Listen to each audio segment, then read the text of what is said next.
Good morning. This is Pastor Colin with your daily word. This past week I was watching an interview with famous singer-songwriter, guitarist Jason Isbell, and they asked him in the interview, what is the one principle you used to get better? And he said the best advice he ever got that helped him get better at learning how to play the guitar and to be this amazing musician that he is now, is he said he heard the advice to follow the right mistakes.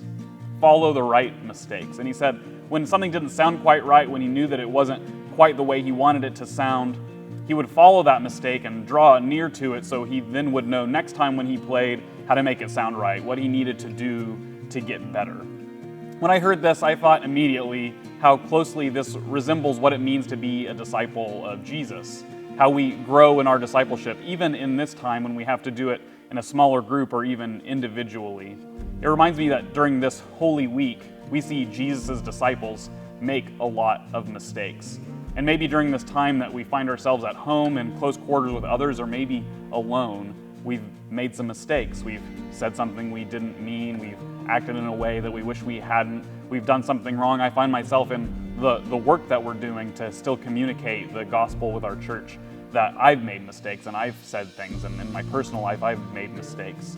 But Jesus invites us to follow those mistakes, not to repeat them, but to look at them, to see what they are, to confess them even, to share them. I'm encouraged that though Jesus' disciples made mistakes, even in this Holy Week before Jesus goes to the cross, that one of these disciples who made some big mistakes, Peter, goes on to give these encouraging words to us in the midst of our mistakes. And he says this, 1 Peter chapter 5, verse 10. He says, "And after you have suffered a little while, the God of all grace, who has called you to his eternal glory in Christ, will himself restore, support, strengthen, and establish you."